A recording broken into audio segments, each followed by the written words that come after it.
श्री राम राम रघुनंदन राम राम।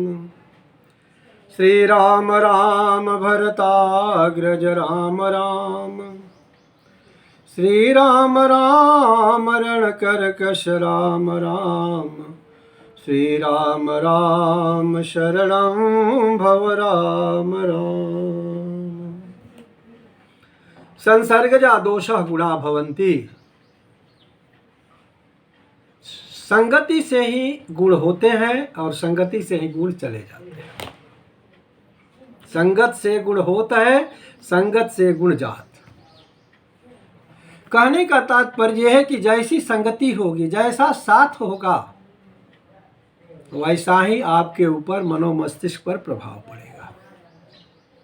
अगर अच्छी संगति होगी, अच्छी आपकी वाणी हो जाएगी, अच्छे विचार आएंगे, अच्छा व्यवहार होगा, अच्छा आचरण होगा, अच्छी सोच होगी, अच्छे कार्य होंगे।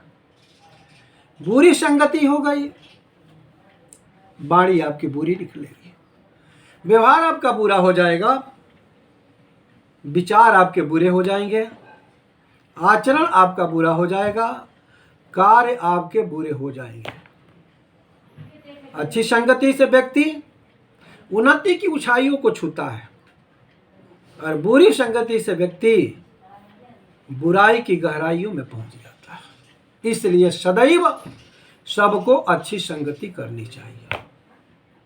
यह संगति का प्रभाव जो है मनुष्यों पर ही नहीं पड़ता है, इस संगति का प्रभाव पशु पक्षियों और जीवों पर भी पड़ता है।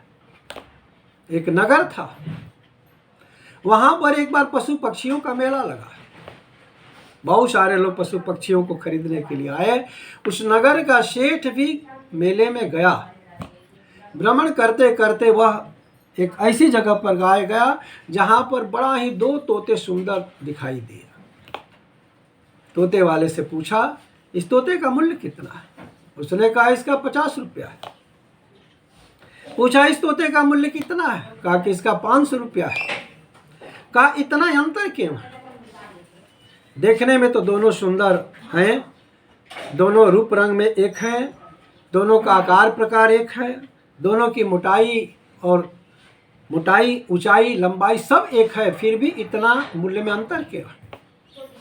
कहा कि सेठ जी, इस मूल्य के अंतर को हम नहीं बता सकते, आप अपने घर ले जाइए खरीद कर उसके बाद समझ जाएंगे कि इनमें मूल्य का अंतर क्यों है जब एक तरह से है। उस सेठ ने दोनों तोतों को खरीद लिया और अपने घर ले गया। अपने शयन कक्ष में 50 रुपये मूल्य वाले तोते का पिंजड़ा लटका दिया उस पर। जैसे ही सुबह का समय आया, उस तोते ने भद्दी गालियां देना शुरू की और जितना ही वो मना करता था उतनी भद्दी गालियां देना शुरू। इस तरह से वो घंटों तक गाली देता रह गया। ऊब करके उस सेठ ने उस पिंजड़े को बाहर कर दिया। समझ में आ गया कि इसका मूल्य कितना है, इतना कम क्यों है।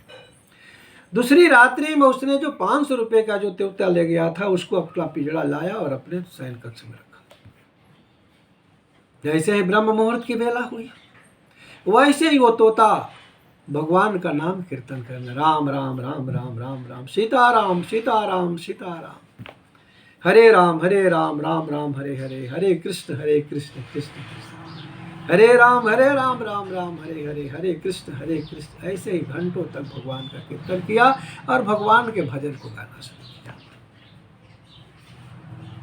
बात समझ में आ गई कि मूल्य में अंतर। दूसरे दिन सेठ उस मेला में गया और उस तोते बेचने वाले से पूछा, ये दोनों में इतना अंतर क्यों हो गया? उसने कहा, महाराज, ये जो 50 रुपये मूल्य वाला जो तोता है, इसको हमने एक दुष्ट से खरीदा था, जो सुबह से शाम तक भद्दी गालियां ही परिवार से लेकर के बाहर के लोगों को देता है, या यूं कहिए कि वो गाली से ही बात करता है। और 500 रुपया वाला जो तोता था उसको हमने एक महात्मा से, एक साधु संत से खरीदा था, जो साधु महात्मा सुबह से शाम तक भगवान का नाम कीर्तन करते हैं। तो ये संगति का प्रभाव है, ये साथ का प्रभाव है। और साथ रहने से ये पक्षी एक जो है वह गाली देता है और एक जो है भगवान का कीर्तन करता है। तो स्वामी जी भी ने लिखा कि संगति का प्रभाव पक्षियों पर भी पड़ता है, पशुओं पर भी पड़ता है, मनुष्य पर तो पड़ता ही। साधु असाधु सदन सुख सारी। साधु असाधु सदन सुख सारी, सुमिरहि राम देहि गनिगारी। एक गाली देता है, एक सुमिरन करता है। इसलिए हमेशा व्यक्ति को अच्छी संगति करनी चाहिए, जिससे उसका जीवन सुखी होगा, शांत होगा, समृद्ध होगा और सफल होगा। इन्हीं शब्दों के साथ जय श्री राम।